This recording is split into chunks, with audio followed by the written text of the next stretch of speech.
Good morning, Intenders. Good morning. Welcome back to Morning Intentions. Today is Wednesday, March 4th. Thank you for joining us for this month of codependency and our book study of Too Much by Terry Cole. Yesterday, Annette left us with some questions from the book, and today we're going to talk about them in depth in our own experiences. Annette, of all of the questions that were presented, there's 6 of them. Which one stood out to you the most, meaning which one resonated with you?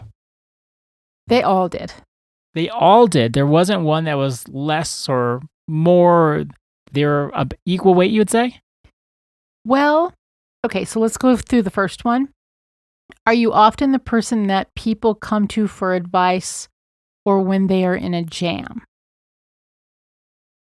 I would say people have always come to me for advice, but I didn't really think of it like that when I was deep into my high-functioning codependency. Although what I do want to share right here and right now is that in the introduction, Terry Cole shares that there's no cure for being a high-functioning codependent. There can be recovery because you're always going to have that compulsion in you somewhere. For me now, I would say it's the best it's ever been, but it still is there. I mean, that still is kind of like my first go-to, and then I'll say, no, I don't need to do that, or I don't want to do that. But are you often the person that people come to for advice? There are some of these questions like, are you so highly capable that it sometimes feels like if you don't handle the travel plans, no one else will? I didn't ever place myself so high. I don't think that's what that's saying, though. I know, but when I read sentences like that, like I don't think of myself as highly capable. I just think... Seriously? No, You are highly capable, though. Well, but that's where I think when we read a book like this, we can say, that's not me. Like, I'm not highly capable. I'm the one that maybe has time to make the travel arrangements, or I like to organize the calendar. I'm on the last one. I might be the one who says, okay, we're going to go out to dinner, and this is one where we're all going to pitch in.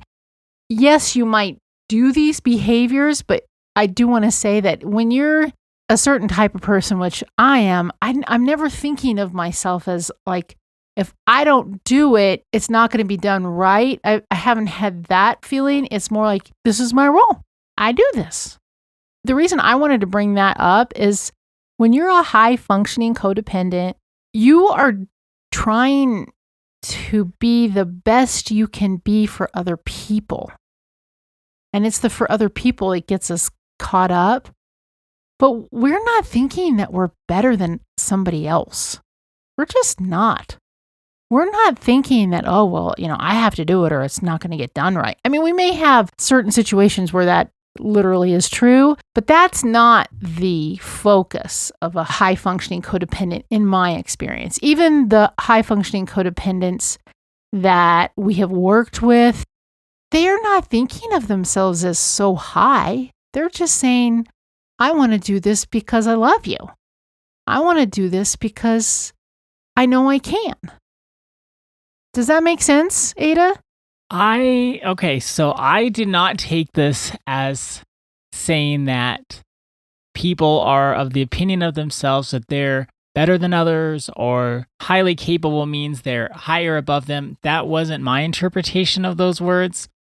What I have seen, and I've seen in codependents that we have worked with and the ones that I've known, they take all the responsibility on themselves, that they want other people to have a great time on the trip.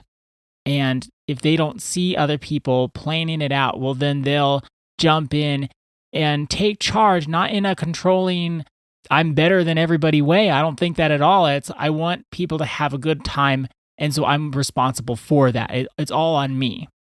Okay, you're saying that, though, from someone who is not a high-functioning codependent, or you're not even a codependent.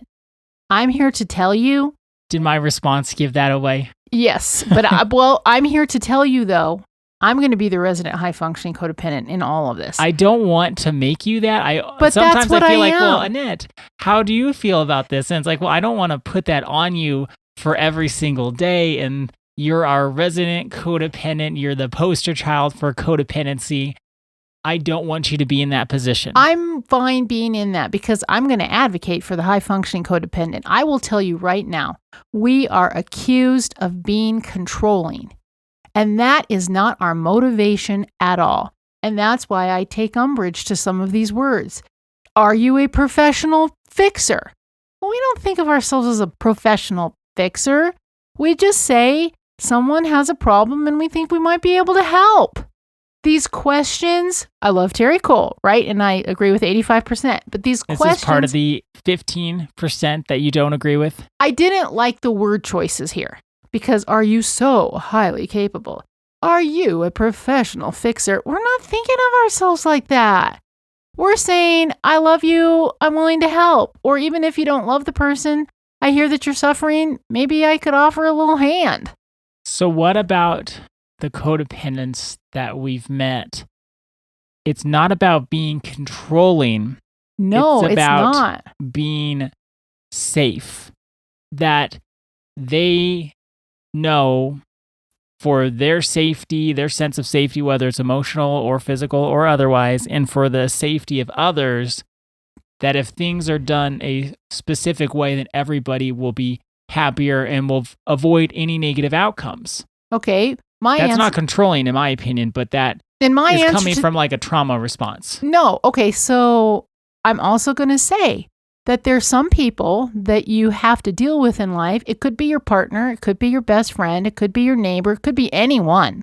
But you know, because you have lived experience, that if they are going to do the job, they might forget or they're going to do a half-assed job. So you step in to do it, but that isn't because you think you're better than. You just know that this other person kind of is lame. And... but see, now this is true, and so then people will say, "Well, better than and they're kind of lame.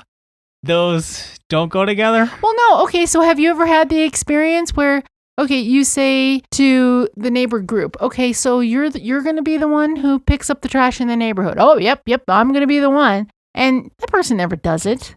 Well, of course they won't. It's like a group project in high school or college. It's gonna fall on you, and y'all, if you were the ones that it didn't fall on you. Think about that for a second. Well, okay, so let's say this is the example. Okay. And then there's still trash in the street, and you were supposed to do it monthly, and it's their month, and you just know they're never going to do it. And you're tired of looking at the trash, and you go and you pick it up. Well, someone inevitably will say, look at them. They just think that they know how to do it better than the other. No. Is that codependency, though? No, but see, it's not. Some of these behaviors that are characterized in this book, to me, aren't codependency. There is codependency. There is high-functioning codependency. But then not everything that you do because you're trying to contribute to this world should be categorized as high-functioning codependency. And that's what I want to make clear when we study this book. Some of these behaviors are just what it looks like when you're being nice and kind and thoughtful and wanting to be helpful. But what happens, though, is it turns into a very incomplete and imbalanced giving and receiving circle. Well, you can't characterize everyone that steps in to help, though, as high-functioning codependent. Yes, There can be this imbalance in the giving and receiving circle without one person being high-functioning codependent. That's my point. It can be that some people are irresponsible. Some people don't pull their weight. Some people are of the mindset that they don't really care.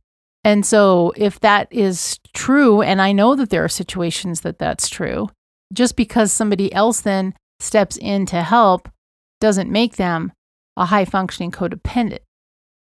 Let's press time out right now because we are out of time for today, and we'll pick this up tomorrow because I still have things to say, and I bet you do too. I do. But for today, though, our intention is I will protect generosity from being mislabeled. while also being honest about when it becomes self-abandonment. I will protect generosity from being mislabeled while also being honest about when it becomes self-abandonment. Thank you so much for joining us today. Our day is better because you are part of our day. See you tomorrow. See you then.